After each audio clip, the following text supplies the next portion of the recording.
Hello again, friends. This is Daniel with Bless Israel Network and my continuing message about Islam. So, in this segment, we're going to talk about comparing, if you will. Not that there is, but just a compare and contrast between Muhammad and Jesus Yeshua. And there's some pretty interesting stuff here. So, for example, God said, "Love everyone." That's in John 3:16. Okay? Muhammad said Allah does not love those who reject him.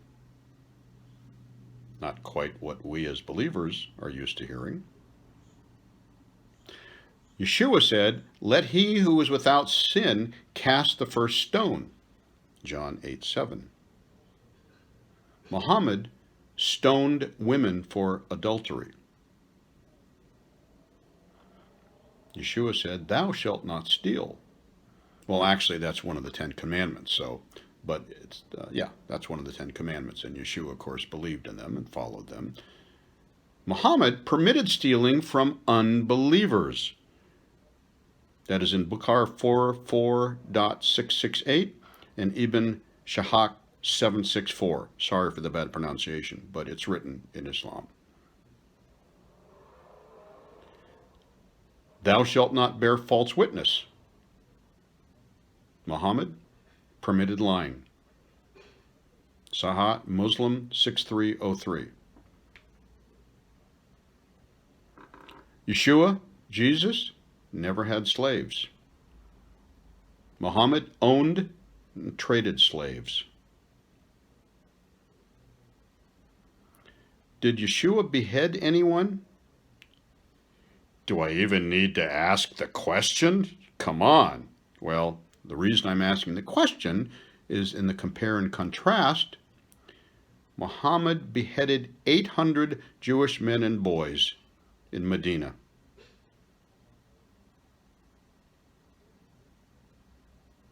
Yeshua preached forgiveness. Muhammad murdered those who insulted him. Yeshua said, "If someone strikes you on the right cheek, turn to him the other also." Muhammad said, "If anyone transgresses against you, transgress likewise against them." Yeshua said, "Blessed are the peacemakers, for they will be called sons of God." Muhammad said, "Jihad is the only way of Allah which elevates one's position in paradise by 100-fold. Very peaceful sounding, huh? Yeshua basically married the assembly or the Kehillah of Mashiach and had no slaves. Muhammad married 13 wives and had sex slaves. Basically, we're the bride of Yeshua, okay? But in the meantime, Muhammad is having 13 wives and sex slaves. Yeshua lived a pure life. He was a Torah-observant Pharisaic Jew. Muhammad slept with a 9-year-old girl. This, by the way, is one of the reasons you may see and have heard about elderly Muslim men who have sex with very, very young girls and even marry them. We're talking girls that are 10, 11, 12 years old and what have you. They think that they are following their prophet. Some example, huh? Yeshua said, "Love God and love your neighbor as yourself." Of course, we know, even though Yeshua said these things, all of these things Yeshua said came from the Tanakh, came from the Torah. Okay, they weren't brand new that had never been said or written before. They all came from the Torah. Again, love your neighbor and love God. Muhammad said, the greatest commandment, belief in Allah and jihad, is the cause. Yeshua was crucified. Muhammad advocated crucifying others. So, moving on here. Let's talk for a moment about what Islam says about Jesus, Yeshua. Remember, his name is Isa. It's not Jesus. It's not Jesus. It's not Yeshua. It's Isa. Number one, he'll return to earth in the last days near a mosque in Damascus. Really? So apparently he's going to miss the call and he's going to skip coming back to the Mount of Olives. He's just going to go right on past and go straight to Damascus and announce, "Here I am." That's what Muslims believe. He will be offered to lead prayer by the Mahdi. Now, of course, that's their Messiah. So in other words, their Messiah is looking at Jesus, Isa, and he's giving him an invitation to lead prayer, but Jesus, Yeshua, is going to decline in direct deference and respect to the Mahdi, who he will then declare to be the leader of all Muslims. Jesus will refuse to lead prayer in deference and respect to the Mahdi. Jesus will be a faithful Muslim. Isa will be a faithful Muslim. He will make a pilgrimage to Mecca. So much for visiting Jerusalem. He will visit Muhammad, the prophet.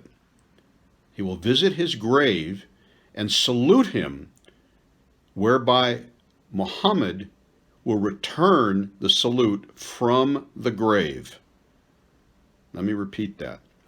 He will visit Muhammad's grave and salute Muhammad, whereby Muhammad will return the salute from the grave. Here's the big one, friends. Isa, Jesus, Yeshua, Jesus, is going to destroy Christianity. You heard me right. The Son of God, our Messiah, is going to come back, become a Muslim, and destroy Christianity. He will then establish Sharia law throughout the entire earth. He will establish Sharia law throughout the entire earth. He will kill the Antichrist and his followers made up of Jews and women. He will kill the Antichrist and his followers made up of Jews and women. And he will remain on earth for roughly 40 years, during which time, now get this, he will marry, he will have children, and then he will die. And then he will die. So this has been sort of a capsulized view of how the Muslims view our Messiah. And make no mistake about it, this is precisely what they think and believe. And so when you grow up in a culture like this, maybe now you can understand why they are not interested or willing to make peace with the Jews in Israel. They have no interest in compromising the land. That's considered blasphemy. They actually fully believe that what they are doing by murdering Jews, and I literally mean murdering, and the reason I say murdering is because when you think about it, let's look at the conflict for a moment. What does Hamas do? They fire rockets into civilian towns. Their entire goal is to kill innocent people. They do it because they firmly believe, based on what their religion tells them, they firmly believe that it's a holy act. I'm repeating myself again, but I hope it helps drive the point home. They firmly believe that by killing their enemy, They are doing something holy, and so they are unrelenting. In fact, their leader, Ismail Haniyeh, who is the leader in Gaza, the Muslim leader in Gaza, they are so committed to murdering and killing,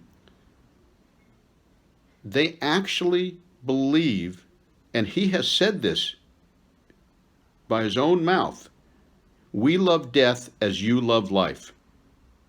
So from that perspective, there is no victory in terms like we typically know.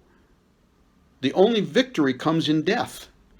They don't compromise on anything. They won't sign peace treaties and allow occupiers, which is how they consider the Jews to be, occupiers of land that they controlled hundreds of years ago. And so therefore they need to be eradicated at any cost, including dying, which makes them holy, a shaheed or a martyr. So from their perspective, they are fully, and I mean fully, committed to killing the enemy. There's no such thing as sitting down and having a peace treaty with people like this. Now, one thing that's important to know, are all Muslims like this? No. The majority of Arab Muslims are not fundamentalists. Opinions vary on what percentage of the world's Muslims are fundamentalists. Some have said up to as much as 50% of the world's Muslims are fundamentalists. I hope that's not correct, because if that is, that means close to a billion. 900 million to a billion may be fundamentalists. I certainly hope that's not the case. But let's just say that it's only 10%. Okay? So there's 1.7 billion Muslims. What's 10% of that? That's 170 million. 170 million. And I think it's actually much more than 10%. But let's just use that number. 170 billion is a huge number. And that would make, if they all lived in one country, that would put it in the top 20 in terms of population of all the world's countries. So when you look at this conflict and you see the commitment, and it just goes on and on and on, and it doesn't seem to end, now maybe you understand why it hasn't ended. So that's the end of this segment. I hope you've learned something from it. Again, feel free to drop me a note, donate to our ministry, invite us to your congregation. We're happy to come. So bye for now.